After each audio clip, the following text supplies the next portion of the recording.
Hello and welcome to the Overly Animated Podcast, where we take animation seriously. We provide fan-oriented and analytic discussions on a variety of animated shows, movies, and anime, including Steven Universe, Gravity Falls, Ruby, and Rick and Morty. I am your main host, Dylan Hysen, and today I'm joined by Melanie Moyer. Hello. How are you doing today, Mel? I'm doing fantastic. This is our first podcast here. We are formerly we're an Avatar: The Last Airbender and The Legend of Korra podcast that ran for about 8 years with 158 episodes under our belt. So we certainly have some podcasting experience here. Some. And this is basically my attempt to start a more professional venture for podcasting with a wider category available to talk about. I think that this is not an area which you often find good discussion out there. And I mean, there's so many podcasts, so many just like articles and reviews, and I feel like the field of animation is really lacking in terms of getting good critical discussion out of it. And so we're going to take things that we're fans of and we're going to talk about them as fans, but also review them analytically. And that's basically our mission statement here, is really just taking animation seriously and giving you good something good to listen to on it. And today is a great example of that. We're going to be discussing Inside Out, the latest Pixar film released, and it's an incredible animation achievement, and it should be taken legitimately as a film, even if it wasn't animated, essentially. Yeah. I'm not really big on considering any of these things kids' movies or shows. Nor calling them cartoons is something that I would do. So we're going to be big on animation and treating this as if it were any other movie or any other television show when we talk about TV shows. Sounds dandy. Okay. So you can find all the information about this podcast, including our bios, an about page, and links to our social media at overlyanimated.com.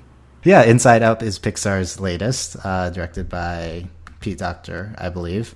It did incredibly well at the box office in its opening weekend, getting $91 million, the largest original debut ever in the box office. So not sequels excluded, this is the biggest opening weekend ever. It is Pixar's highest grossing opening weekend, and that despite it coming in second to Jurassic World's second weekend, which is interesting. But this is a huge triumph for Pixar. They've maybe been off the mark with their last few releases, not up to the high quality that was expected, and which they achieved during like the WALL-E and Ratatouille era. So this film has a great critical response and is performing very well monetarily, which is great because it's kind of a unique concept. I read that they were a little bit anxious that this would be hard to market, and you can definitely see why. Maybe talking animals might be easier than like emotions. I will say that the first couple trailers they released for it, the first teasers, it was not really something I was interested in, and it was very strange to look at. And I think the animation style, Pixar kind of has very good continuity when it comes to its animation style. I mean, there's certain differences here and there, but I think across the board, like if you look at it, it's pretty. It's got like a staple look for, at least for like things like human characters. Cars is like an exception, but like if you look at the characters in Toy Story, like the animation is all very similar. But this was, in that regard, I feel like a huge step towards sort of diversifying their characters with the way that they designed the different emotions. So it was a very different thing to see when the trailers first came out. Yeah, I think their glow is pretty distinctive, and that's apparently something they spent a lot of like money and time on. It's interesting, yeah. But this didn't seem like a safe bet for Pixar, and it's performing great, in line to probably the favorite for the animated Oscar at this point. Although we'll hopefully be reviewing another contender when Marnie was there in a few podcasts. And yeah, let's get into our reactions to Inside Out. I don't think either of us saw it in 3D. I believe it's out in 3D. No. Yeah, it is out in 3D. Yeah, so I don't know. We can't really recommend Sure, maybe. Generally, animated films are some of the better 3D movies you could see. Yeah. Because the biggest problem with 3D on normal movies is that they're not filmed in it. But animation, is not filmed, so it can look well on it, but it's probably unnecessary. I don't know. I think the discourse towards 3D recently has soured. Yeah. Yeah. But yeah, we're going to get into our initial reactions. Probably won't contain spoilers, but from here on out, be warned that there are spoilers for this movie and the rest of the podcast. So, Mel, what did you think of Inside Out? I was surprised by how good it was. Because again, the trailers, the later trailers were better, but for the most part, I thought the concept was very strange. It almost didn't even look like Pixar. But it ended up being just surprisingly deep and surprisingly emotional. And I did know that a little bit going in. I heard some reviews from people who said they didn't really expect to have the reaction they had to it. But I think it might beat The Incredibles for my favorite Pixar film. Interesting. Yeah, favorite Pixar film. That should be pretty high praise there. Yeah. Yeah. I guess I was less high on it than you. I enjoyed Inside Out. I think that's an interesting point about how the anticipation going in with you've heard about like how emotional it would be and stuff. I'd heard these types of things. No pun intended. Well, it's a related concept. I had these pretty high hopes for it. How it deal with like mental stuff and just it just seemed like it'd be really emotional, really engaging, and I didn't come away with the reactions to that extent. I thought it was good. I thought parts of it were excellent. Some of it was not. I didn't enjoy as much. And I'd say we'll get into this more at the end, but I'd say this certainly doesn't come close to my top few Pixar films. Probably does not crack the top 5 for me. But I still think it was good, and it's nice to see Pixar back to this high quality, even if it wasn't one of my favorites. And it's good because there's another Pixar movie released later this year, 2 in a year, which is a first. And hopefully we'll get another high quality movie like this one. So yeah, spoilers again. So let's get into some specifics in Inside Out. And I guess basically my reaction to this movie is that there's great parts which were anything involving the emotion, anything involving joy and sadness inside like the control room, and any like poignant points they're making about how those emotions relate to like Riley? Yeah, state. And I think those parts were good, and I think they did achieve a certain level of, catharticism. I don't think that you can perform that word that way. Catharsis? But catharsis, there you go. Yeah, but however, like a lot of it I found not as great. And also anything with Riley in real life, right? I thought was great. But like maybe parts of them making, the typical film journey of them trying to get back to the control room, I was a little bit less high on. And really, I think a lot of the film's charm comes from the cleverness of how they're representing these psychological or biological things inside the brain. And I guess I didn't care for those representations super. I mean, they're there, and if they're not focused on, that's fine. But I feel like it's like, oh, here's this thing, and it's important that you think of this as, you think this is clever and funny and stuff like that. I don't know. How do you think? Because it's like kept going on and on. It's like the train of thought, the dream studio. I love the train of thought. I like that it derailed too at one point. I thought some of that. Yeah, like it's clever. And there was like a lot of, like you said, charm in like the train of thought in the dream studio and the way they sort of built this world. But I think the thing that I responded to in this was just what Pixar's good at is storytelling, I think, more than animation. I mean, obviously they're good at animation. They trailblazed with the first Toy Story movie and other things, but the big thing that they get praised for is the fact that they have excellent writing in these films and excellent concepts. And I just felt that the writing in this, and the way that these sort of characters came across and the way it progressed was just well done, and it had a lot of heart in it. There was other things I was going to say. I forgot what they were. My train of thought got derailed. Well, go ahead.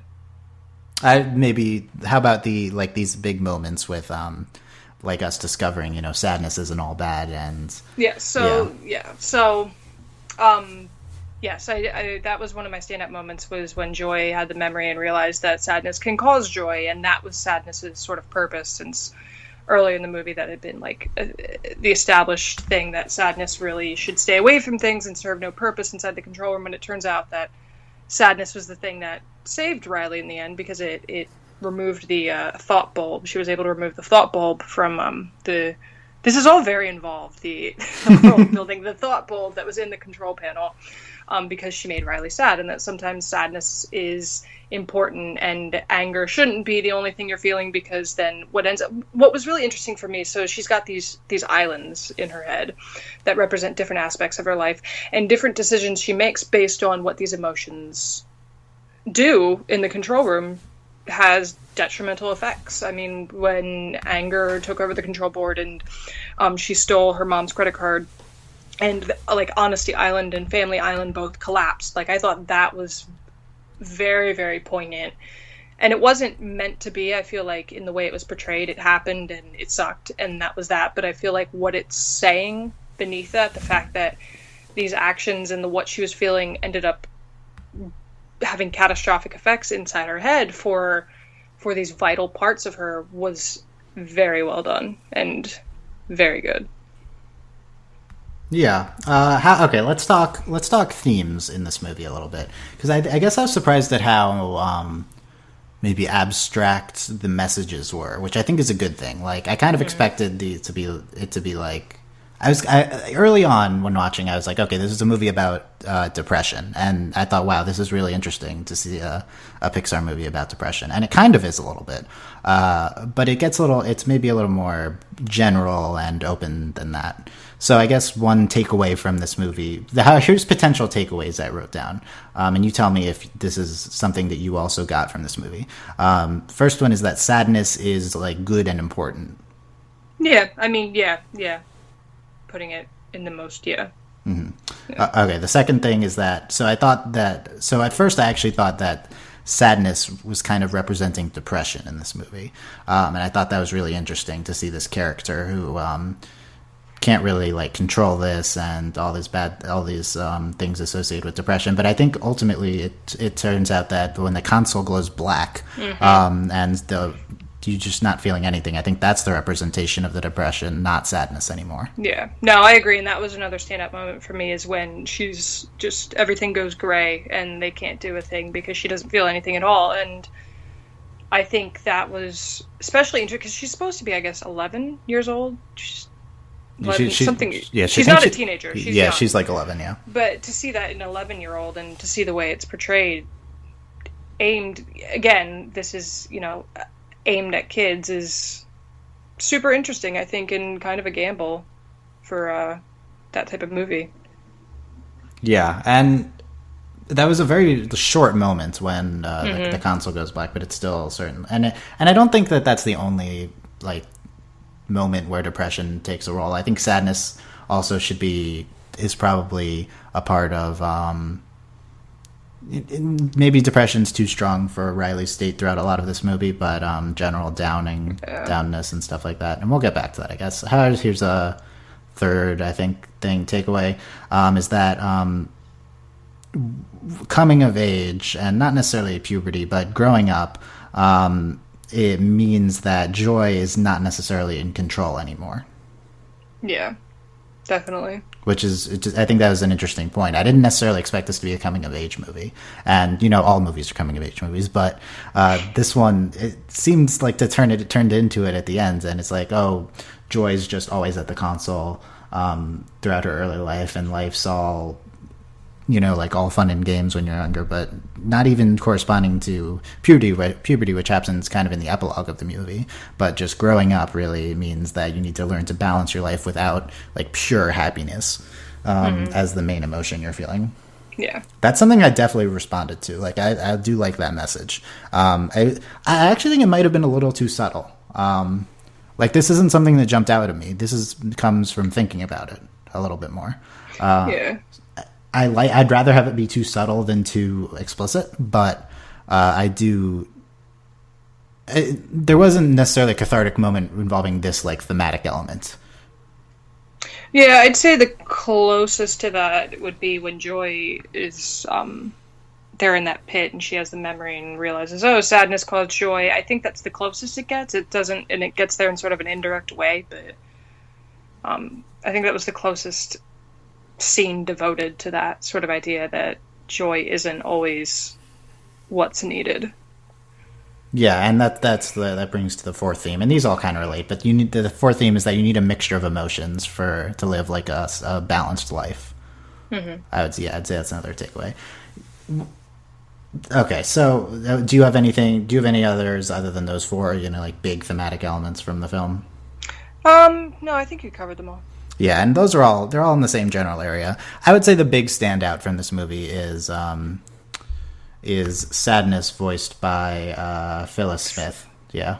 Phyllis from The Office, which is great, and she's brings a lot of real nuance to this role, and the progression of this character from someone who you think has no value to the value seen in it is really, really well done. I'm not sure that there's like a big spotlight moment. Like, it's interesting that sadness is important as a takeaway, and I don't know, to me it's not clear what that means in terms of a take-home message, but I also don't think it necessarily needs to be one. I think what's interesting here, and this is sort of going into like the whole Pixar canon, like when you look at Toy Story 3, and they made it that Andy was going into college because they knew that the kids who had watched the original movie were about that age.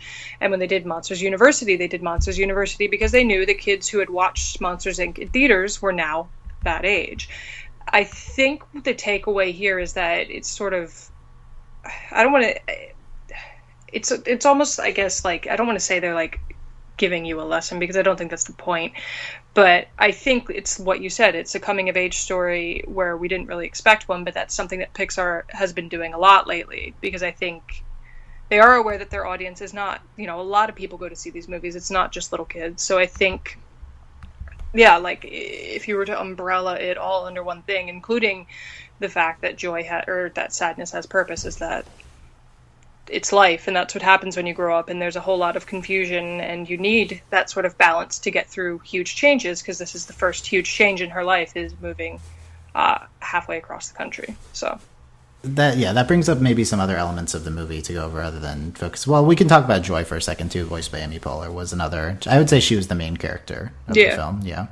And it's interesting to have the emotional and maybe important moments of the film revolve not around your main character, I mean, you could argue that Sadness is the main character, but she certainly has less screen time, and maybe Amy Poehler, I don't know, that's a very Amy Poehler character, but it's interesting that Joy has realizations, but it's not necessarily involving her. Maybe that she needs to step back is her big realization, right? Yeah. It's sort of like her and Sadness, I think, are going in sort of opposite directions, where she's starting out as if at the end of her journey, where she's the main character, the most prominent person, learns that she has to step back. Sadness goes from being a background character to not necessarily the main focus, but someone of a great deal of importance. It's like reverse sad. It's like two opposite directions of like the hero's journey, essentially. Oh, well, we could go into the hero's journey. Listen, we're not doing that but, right now. Let's not do that. Okay, so we'll come back to this. Here's some elements of the movie which I thought were excellent. Just generally the things with Riley in real life. First, to start, this is Pixar's most female-centric movie by far. All three main characters, I would say the three main characters are Joy, Sadness, and Riley, and all three are female. And, I mean, that's excellent. This has been a big hindrance for me enjoying Pixar films in the past is they're also male centric. I mean, my favorite Pixar film, Wall-E, is about robots, not even not even males and females. So no humans at all. No, that would be, well, a lot of Pixar films are no humans at all, but this is true. It's great, and I hope they could continue in this direction. Unfortunately, their next movie is another boy and his dog. It's how Transformers is boy and his car, boy and his dog. That theme with that archetype, I guess. With except they're reversing it, and the humans, the dog, and the dinosaurs, the boy, which is interesting. But they're both male, and so hopefully we get some more trending in this direction. The other thing is that continuing on like the feminist vantage point from this, I love the portrayal of Riley, specifically her playing hockey, being such a central focus for her character. It's so excellent. It makes sense, of course, because she's from Minnesota. This film's heavily based off of Pete Docter's life. Reading the Wikipedia page, though, that was a lot of prep work, but. Pete Docter's daughter, and him noticing the emotional state of her growing up, and he's from Minnesota, stuff like that. So it's all based heavily on him, and just the portrayal of Riley is real. It's genuine. It's not stereotypical. It's not gender rosy. And I mean, it's a gender rosy. The biggest gender rosy thing would be, of course, the imaginary boyfriends and maybe rainbows coming in too much, but overall I think it's quite well done in that regard. And I don't know, a lot of just the Riley interacting with the world stuff were some of my favorite moments. Yeah, and it's interesting because that isn't necessarily the focus. A lot of Riley interacting with the world happens as a chain reaction to stuff going on the main plot inside of her head, and I think it's interesting that it ended up being so well done and so poignant and standout-ish. That's a new one, standout-ish. For the little screen time it had in comparison to everything else. Yeah, it was definitely a reaction to... It was definitely the secondary, scene, and it was a reaction to stuff going on. I feel like one element that I was not thrilled with, but wasn't necessarily terrible, was when they ventured into other people's brains and had their emotions reacting to it. Specifically, one scene seems like the thesis statement for the movie, which is the dinner scene with Riley and her dad and their heads going back and forth. And I feel like that's a little bit of a different movie than the rest of it. Mm-hmm. Like, we could have that type of movie where it's like we just see how people's behavior directly changes from their emotions controlling things in their heads. And it looks like that was the first scene they actually made. I think it turned into a different movie. Yeah. That was the first scene. That was the teaser trailer scene, too. Yeah. So I'm going to say that was the first scene animated. Yeah, I think it was the first scene animated. The film went through so many rewrites, as with all Pixar movies, but that's the first one that got fully storyboarded and stuff. I don't know. It was used very sparsely, and in the credits, they had it. Yeah. But that's not super important. What did you think of this element? Yeah, I mean, it does feel a little bit out of place. I think because it shows up in the credits too as kind of more comedic, and I'd say that's kind of, it wasn't necessarily comedic in that dinner scene, but it kind of was. It was like a break from the more serious stuff going on inside her head, and I feel like it would have been a little bit better to only stay inside her head than to do that. But I don't really have too many thoughts on it. It wasn't the worst balance in the world because it was used so sparingly, but it did take me out of it a little bit during that. What do you think of Bing Bong? That's the big question. Here's my thing with Bing Bong is I like the idea of it better than the execution. I liked the idea of having an imaginary friend, and I liked the way his story resolved and what was kind of being said by the way his story resolved. I think he maybe could have been characterized a little bit differently. I get that they were going for, childhood innocence and what she was experiencing at that time, but I think it could have been done in a less sort of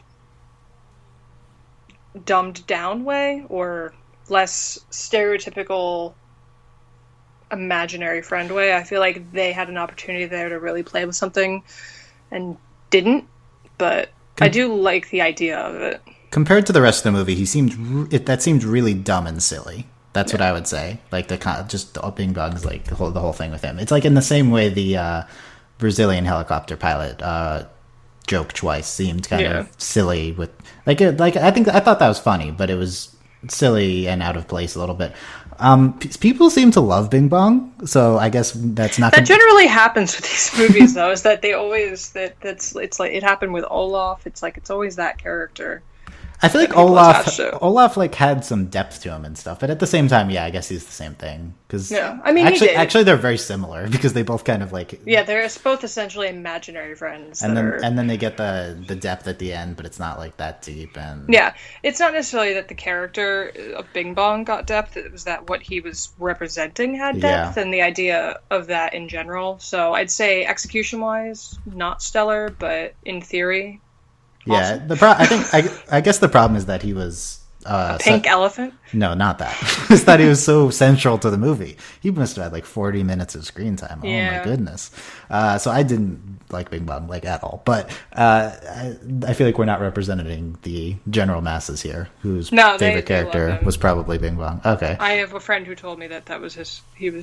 That was his favorite part of the movie was Bing Bong. So. Yeah. Okay. Here's the last major criticism of me. I've been pretty down on this, but it's a good dynamic because Mel's really positive on the movie. I'm more negative. Let's talk. Let's talk the concept and the result of the concept of this movie. So when I heard, I don't know when it came out that they were doing this, 2 years ago, maybe 3 years ago. Disney has their little convention that they just had now and gives details on all their movies and stuff, which is how we know about The Good Dinosaur coming out this November. The details for it. This idea is like intriguing at first because it's like, okay, we're gonna get a psychological element from Pixar, but then it's each character represents one emotion that I really didn't like the sound of that, and the reason is because it would just be boring and each character would be super one-dimensional. And I think that is how it is in the beginning of the movie, and then a few of them, probably one or two of those joy and sadness, grow out of that and become multi-dimensional characters, which is really good.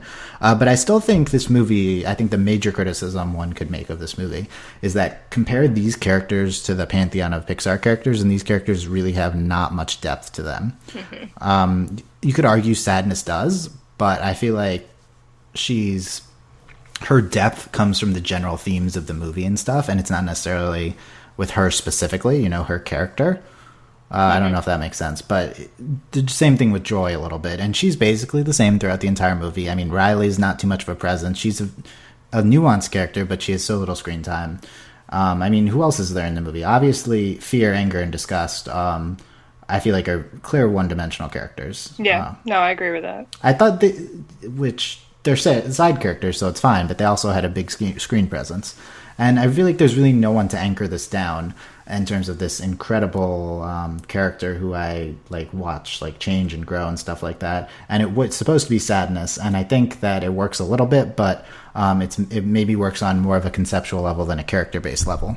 Yeah, no, and I agree to a certain extent, because it is hard to sort of talk about joy and sadness as characters without separating them from abstract joy and sadness and what they're supposed to represent. But it's interesting because I guess it's what you want to take away from it. And yeah, characters is a huge thing for Pixar because if you look at The Incredibles, Finding Nemo, it's just a great array of these very layered characters. I think what I liked about this, though, was kind of I guess it's opposite to you, but sort of the execution I thought was, and maybe it's just because I thought it was better than I thought it was going to be, because I did think for the longest time, even up until this movie came out, that it was not going to be a very good Pixar film. But if you take it and sort of compare it to something like Frozen, that's got a similar theme, I guess, of depression and emotion and that sort of thing, I think the fact that it is so straightforward and that the characters are so straightforward works a lot better for what it's trying to say than something like a overarching, prolonged metaphor. And that's my thing with these characters who are, yes, by themselves they're one dimension. I think altogether though, there's 5 of them, I think, like the 5 emotions together in their ensemble scenes are very good and sort of compose really great scenes and sort of one giant character of these emotions. And I think Riley, while she was mainly defined by these sort of characters in her head, her scenes were still extremely poignant and extremely well done for how simplistic they were compared to the rest of it. So I think what I'm liking here is sort of execution versus expectation, and sort of looking at what they took to begin with and looking at what they ended up with and being very surprised at how well that worked. So maybe that's not the best way to look at it. It's one lens, I suppose you could look at it. I mean, it depends on what you want to get out of a movie, whether it's entertainment value, writing, characters, execution. That's just my take on it. Yeah, I mean, it's hard to separate expectation from reaction.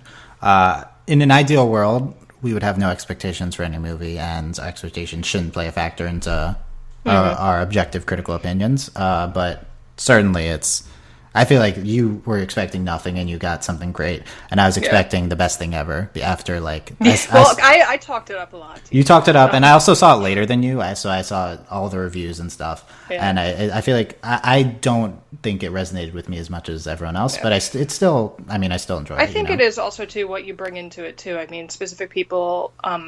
Again, I had this friend who, going through a similar situation, a similar time, absolutely in love with it, like even more than me talking it up, just obsessed with it, loved it so much because he related to it. And I think that's an important part too, is that it's sort of, and that's true for any movie, is how receptive you are to the themes and personal levels, I guess, you can bring to it. You can't really change that, and you can't be faulted for it if you don't have a personal connection to it either.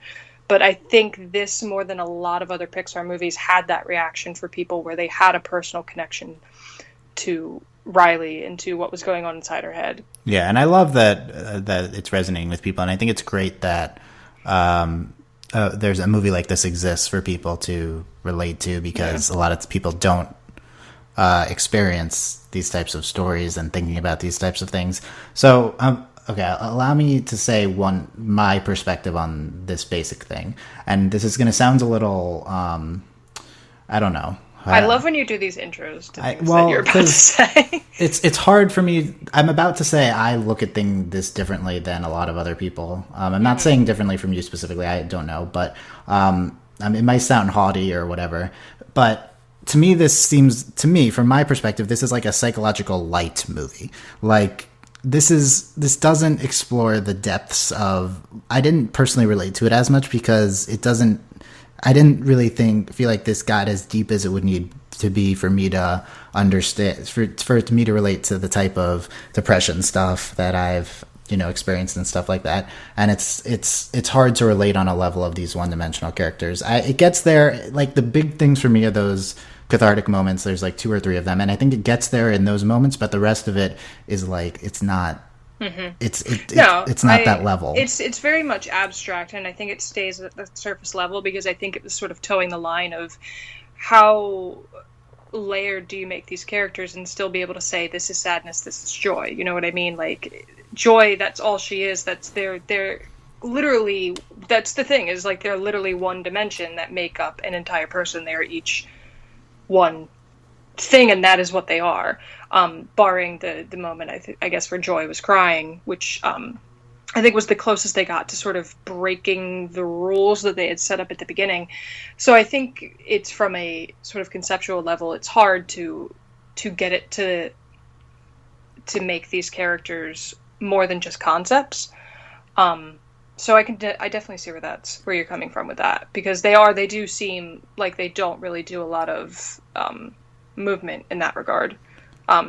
Maybe sadness and joy, but still not too much. Yeah. So this is the last perspective from this perspective I'll say on it, because I think this is gonna be off-putting to some people. But basically, to me, it seems like it's possible that people who don't often think about things inside their own head and their own emotions and psychologically, I feel like they might have had a much larger reaction to this, because this forces you to think about these types of things. Whereas people, maybe myself included, who constantly think about these, it maybe doesn't get to the depths of where I would want this concept to be approached from.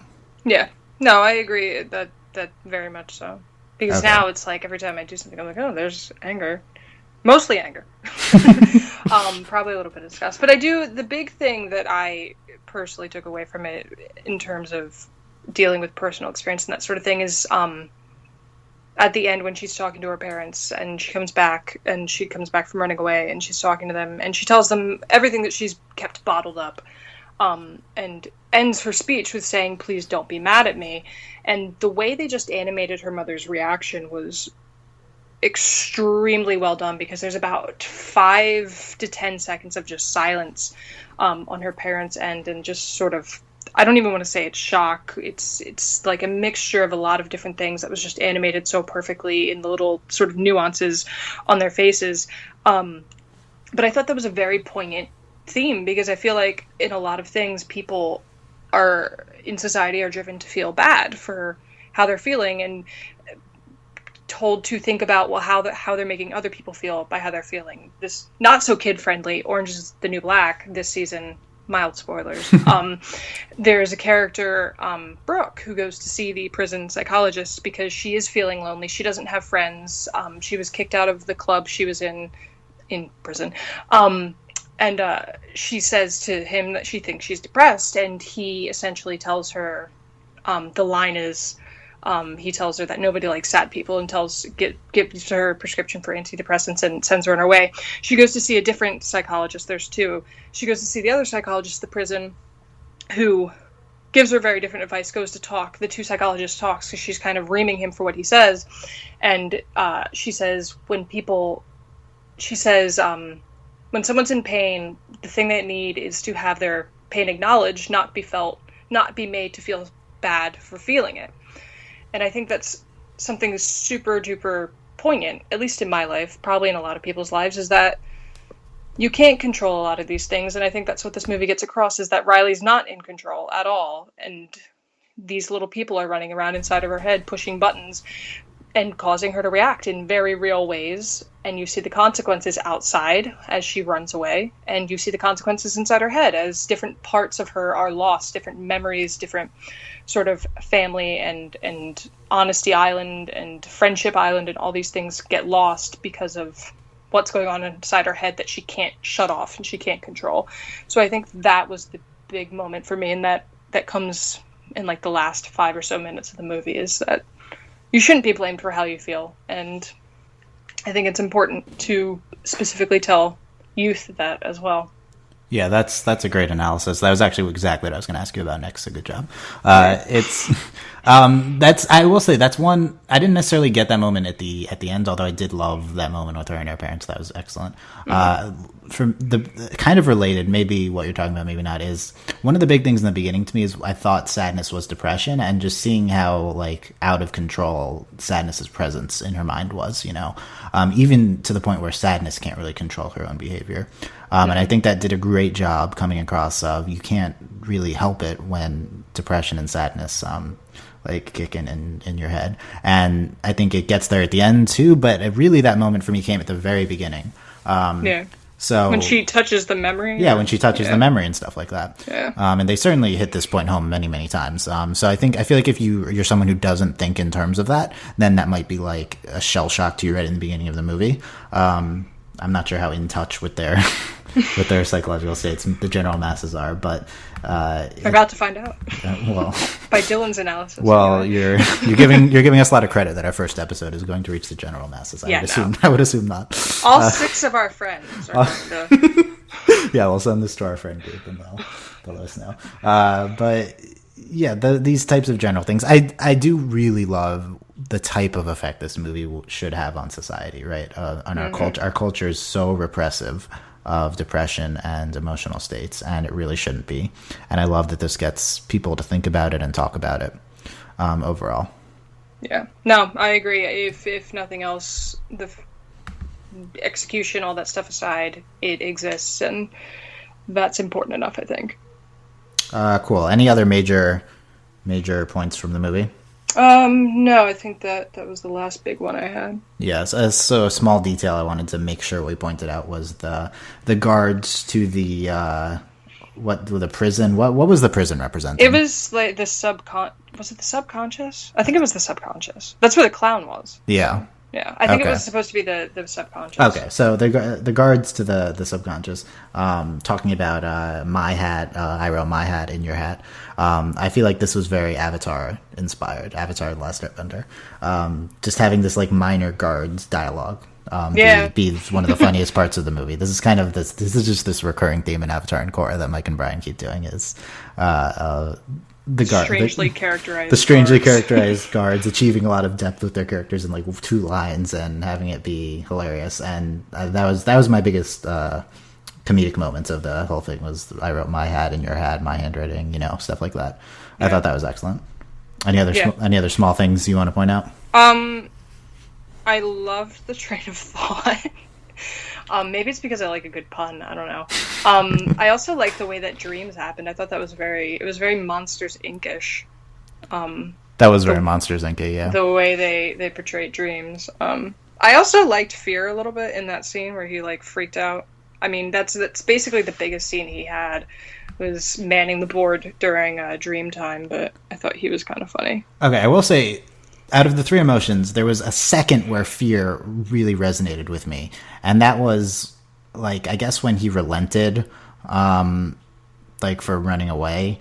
It's like, okay, it's like fear is voiced by not fear, anger, I meant. Sorry. Is Fear is Bill Hader, yeah, obviously. Yeah. But anger is Louis Black. Anger is Louis Black. I mean anger. When anger, like, lets control of the running away. And because he's like this, like, old, like, man, right? And I felt like, for a second, he merged with, like, the little girl whose head he's inside of. And to me, that was really great. I feel like Disgust didn't resonate super well. Mindy Kaling's great, but that character didn't have a lot of going on. Bill Hader as Fear, there's a few moments, I would say. He was really funny with the whole when he compiled the list of things that could go wrong on the first day. Yeah, I thought that was pretty good. I don't remember. I don't know any other minor things. No, I think that was it. Okay, you know what it's time for. What is it? It's time for list time. So, I found my list of Pixar movies in order. Okay. You said found as if you didn't like have it on your desktop. I definitely had it on my desktop ready to go. Okay, so it's got a folder of lists. We're gonna first. Why don't we we're not gonna do this for the rest of the podcast. So on Avatar and our Korra podcast, we graded things out of 10 when we watched an episode. I don't want to do that for this podcast, but quickly. Thank God. But we're gonna do it like in 5 seconds for this movie. Out of 10, go. So okay, out of 10. 10 being the best of anything ever, 1 being... Okay, no, just go. Number. Number, go.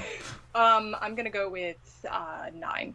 You're at a 9, yeah. I'm at like a high 7, something like that. Okay. Okay, so I have a list of Pixar movies here. This is going to come up again and again because we're going to get into retrospectives on these old Pixar movies. They're each going to get their, maybe not everyone, but a lot of them are going to get their own podcasts on this podcast. My favorite Pixar movie of all time is WALL-E.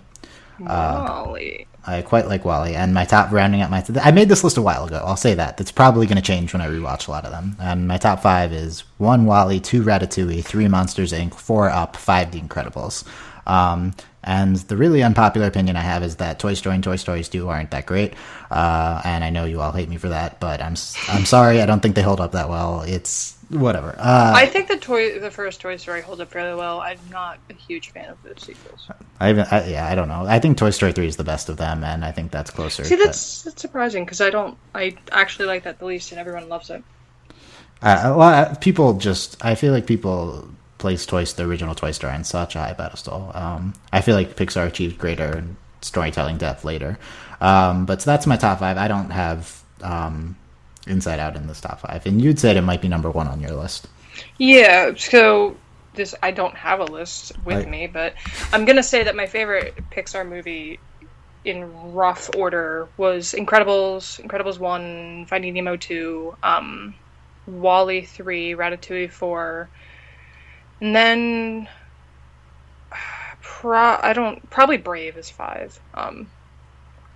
So it takes some rewatching, but it's definitely in the top 5, maybe number 1. We should mention that Brave had a strong female presence too, and we were talking about the feminist. Yeah. It's like, oh, you forgot about Brave. That's unsurprising. I was going to say something, but you were on a roll. So the joke would be that Brave's not that great, so it's understandable that we forgot. But so my 6, Finding Nemo, 7, Toy Story 3, et cetera, et cetera. I would say Inside Out goes after Toy Story 3, but above A Bug's Life in my list, and Brave.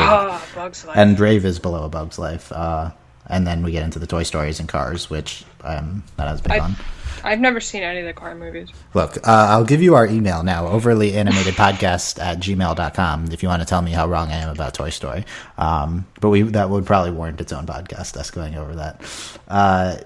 So I forgot, you have this at 2, did you say? Or something like that. Somewhere... Definitely in the top 5, probably 1 or 2. And I have it at like 8 or something. Okay. Yeah. It's 8 on the Pixar list is quite good, I will say that. Yeah. That's like when we go over the Miyazaki movies. What tier is it? I actually don't have this list tiered. Oh my goodness. Interesting. This is an early one. I have my Miyazaki list tiered. But we'll save that for our next movie review podcast. Closing thoughts on Inside Out? It's great. And I think at the very least people should go see it. Yeah, we'd both definitely recommend it, I would say. Yeah. I hope you didn't listen to that having not seen it, but but I would definitely recommend it, and I'd recommend it to your friends. I think it's a very important movie. That's one thing. A movie can be excellent, and it can just be that I don't really care about it socially at all. But this movie, I feel like, is one of the most socially important movies because it's incredibly feminist, and it is incredibly important for people to think about things in psychological terms. Mm-hmm. So I want to like it more, and maybe I will upon rewatch. Now that that's one thing. Maybe this movie works more on rewatch. I'm not sure. Because you don't really know where it's going for a while. That's the interesting part. Okay, I would say that about wraps things up for our first podcast on the Overly Animated Podcast. Find all the info about this podcast on overlyanimated.com. That's overly as Overly. Not sure if people are gonna be able to recognize the words as I'm saying it fast in the title. That's a fear. I feel like context wise, they're gonna get overly animated. Okay, I hope so. Feel like you're good. Yes. And if not, we made enough of a point of it right now. Anyway, yeah, that's true. Yeah, you can expect more podcasts similar to this one where we talk about current animated movies and old animated movies. In addition, we're going to be very big on talking about new episodes of specific animated shows, and just talk about seasons in general. So even if it's a show we don't regularly review, we might talk about a season of it if someone in the group has watched that season. There are others. This is the problem. This podcast is going to be very dependent on me seeing everything now. My life is just going to be completely revolved around animated fare, which it was basically I was 50% animated fare, 50% live action. 50% Mad Men. Well, Mad Men was in that, but Mad Men has gotten to that. But it's now it's instead of that's good. I mean, I feel like honestly, and that's sort of, I guess, one of the mission statements is that people don't pay enough attention to animated shows and animated films, and that they write it off as sort of fluff entertainment. And well, I will certainly be paying attention to animated things to discuss them. And our next podcast will be on the last 5 episodes of Steven Universe. You can look forward to that soon if it's not already up. Check us out, iTunes, Twitter, Tumblr. All those links are on our website at overlyanimated.com. And I plan to just say the website instead of going into all of them at the end. I've been Dylan Hysen. She's been Melanie Moyer. Mel, where can we find some of your stuff online? Oh, okay. So I do some articles, and I'll probably do a few more articles on things that we talked about here. I have one for Inside Out, if you'd like to go read it to kind of just see more in depth my thoughts on it. That would be at blackprint.com, but that is spelled BLVCKPRINT.com. Head over to the Scoop page on there, and it should be on June 20th by Melanie Moyer, and you will see that there. There's a picture Spelled kind of weird, but cool. And you're at Mel Moy on Twitter? Yep, I'm at Mel Moy on Twitter. I am themelmoy.tumblr.com because someone stole Melmoy before I could get to it. It was me. It was honestly, I'm not. I think it was Dylan. It might have been me. I'm gonna have to pay him for it. Yeah, I'm hoarding that URL now. I'm at Dylan_OVA. That's the acronym for this podcast, OVA, which is... Yes, I did not get that the first time. Yeah, I'm glad that you said that. Because... Sam came up with that. I was already just going to call it OA as the acronym, but this is a second pun in the title. Dylan_OVA, and on Tumblr I am Dylan OVA, and that's where you can find my thoughts on things. And thanks for listening, guys. I don't really know how we're going to be closing things out on this podcast. We'll probably just end with a bye. We're not going to do... There's no more unison whatevers. I'm retiring that. No. That was from our old podcast. Yeah, and I guess there's music playing right now, but I haven't put that in yet. That'll help. That'll come in at some point in the editing stage. But yeah, thanks guys. Hope you check out our next few podcasts. They're going to be quite frequent, multiple per week, and hopefully you can find something that you watched that we discuss. See you guys. Bye. I don't know what. Adios. Bye.